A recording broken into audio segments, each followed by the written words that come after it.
فرمایا کہ اس کے حضور استغفار کرو، وہ آسمان سے بارشیں نازل کرے گا، تمہیں بیٹے بھی دے گا، تمہیں مال بھی دے گا، لہلہاتے باغ بھی ہوں گے، چلتی نہریں بھی ہوں گی، معیشت کا پہیہ چل جائے گا اگر تم اللہ سے ڈرنے والے بن جاؤ گے۔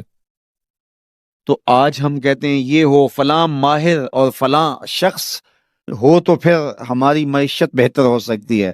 اللہ نے کہا استغفار کرنا سیکھ لو، میں تمہارے لیے رحمتوں کے دروازے کھول دوں گا، رحمتوں کے در کشادہ کر دوں گا، پیچیدگیاں ختم ہو جائیں گی، مشکلیں آسان ہونے لگیں گی اگر تم اللہ سے ڈرنا سیکھ جو، اس کے حضور استغفار کرنا سیکھ جاؤ۔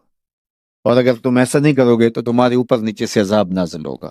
وَهُوَ الْقَادِرُ، وہ اس بات پہ قادر ہے، ان یبعث علیکم عذاباً، کہ وہ تمہارے اوپر عذاب نازل کرے، تمہارے اوپر سے، تمہارے نیچے سے۔ اللہ اکبر۔ اوپر کا عذاب کیا ہے کہ آسمان سے پتھر برسیں، نیچے کا عذاب کیا ہے زلزلے آئیں، یا پھر زمین فصل دینا چھوڑ جائے، زمین بنجر ہو جائے، یہ نیچے کا عذاب ہے۔ حضرت عبداللہ ابن عباس رضی اللہ تعالیٰ عنہ فرماتے ہیں اوپر کا عذاب یہ ہے تمہارے حکمران نااہل ہوں، اور نیچے کا عذاب یہ ہے تمہاری اولادیں نافرمان ہو جائیں۔ یہ اوپر اور نیچے کا عذاب ہے جس میں تمہیں مبتلا کر دیا جاتا ہے۔ یہ کب ہوتا ہے؟ جب تم اللہ کے حکموں کے نافرمان ہو جاؤ۔ جب چند لوگ اللہ کے نافرمان ہو جاتے ہیں تو پھر ان چند لوگوں کو انفرادی اذیتوں میں اور مشکلات اور پیچیدگیوں میں مبتلا کیا جاتا ہے۔ لیکن جب کوئی قوم من حیث المجموع اللہ کے حکموں کو توڑتی ہے اور اس کے حکام سے روح گردانی کرتی ہے تو پھر پوری قوم کو مشقتوں میں، اذیتوں میں، تکلیفوں میں مبتلا کر دیا جاتا ہے۔ اس کا علاج کیا بتایا؟ استغفار۔ حضرت نوح علیہ السلام نے جو اپنی قوم سے کہا تمہیں مال بھی ملے گا، تمہیں دولت بھی ملے گی، تمہیں بیٹے بھی ملیں گے، سرسبز جو ہے وہ باغات بھی نصیب ہوں گے، ان کی شاخیں پھلوں سے لدی ہوئی ہوں گی، چلتی ہوئی نہریں اور برستی ہوئی بارش، ساون کے نچڑتے ہوئے بادل، اور ماحول کی خنکیاں اور خوبصورتیاں اور جمال اور لہلہاتے ہوئے سبزے، اور تمہارے اوپر ہر طرح کی عنایات برسیں گی اگر تم اللہ سے ڈرنا سیکھ جاؤ گے اور اللہ کے حضور استغفار کرنا سیکھ جاؤ گے، تمہیں خوشحال اور خوبصورت زندگی عطا کر دی جائے گی۔ اللہ اکبر۔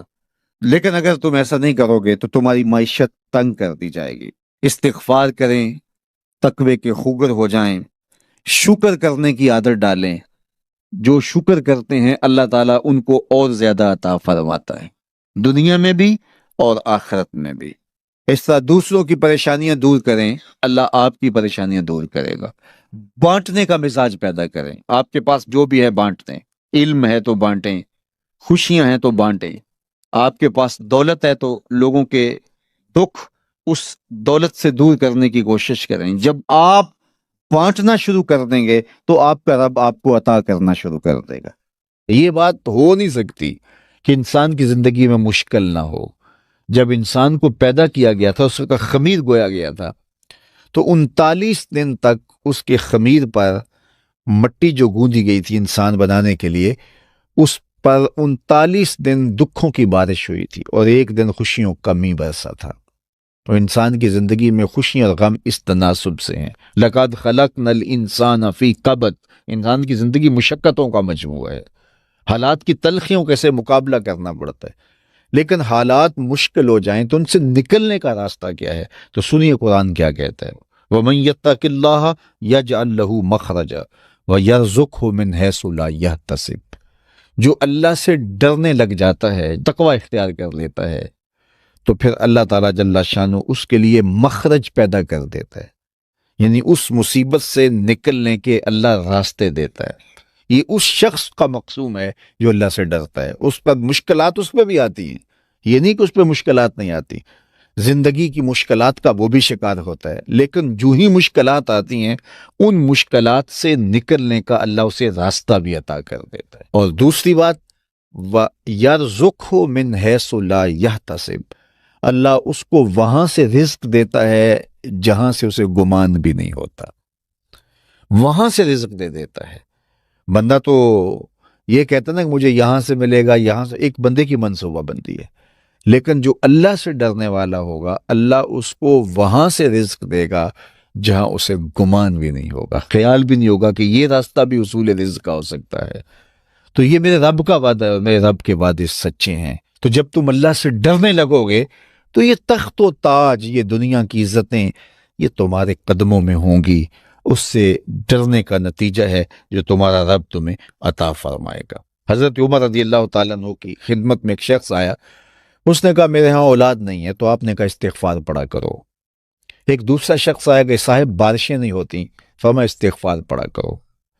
تیسرا شخص حاضر خدمت ہوا اور کہا کہ ہمارے ہاں قحط کا عالم ہے، فرمایا کہ استغفار پڑھا کرو۔ تو کوئی پاس بیٹھا تھا، اس کے اٹھ کے جانے کے بعد کہا کہ مختلف لوگ مختلف سوال لے کر آئے اور آپ نے ایک ہی جواب دیا کہ استغفار پڑھا کرو۔ تو کہا میں نے اپنے طرف سے تھوڑا دیا، یہ تو میرے رب کا فرمان ہے۔ کہا وہ کیسے؟ کہا سورہ نوح پڑھو، فَقُلْتُ اسْتَغْفِرُوا رَبَّكُمْ۔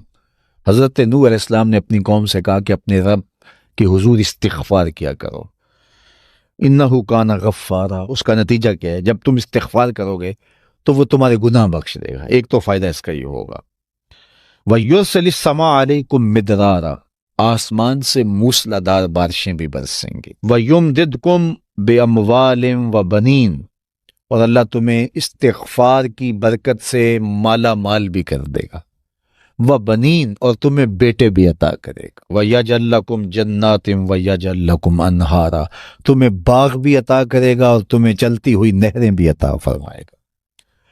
آج میں سمجھتا ہوں کہ پاکستانی قوم کو اجتماعی استغفار کی ضرورت ہے۔ آپ کے دریاؤں کا پانی سوکھ گیا، استغفار کریں گے، اللہ تعالیٰ ان کو پانیوں سے مالا مال کر دے گا، بارشیں ہوں گی، قحط سالیاں دور ہوں گی، بے اولادوں کو استغفار سے اولاد نصیب ہوگی، اور معیشت کی بہتری جو ہے وہ استغفار کے ذریعے سے ہوتی ہے۔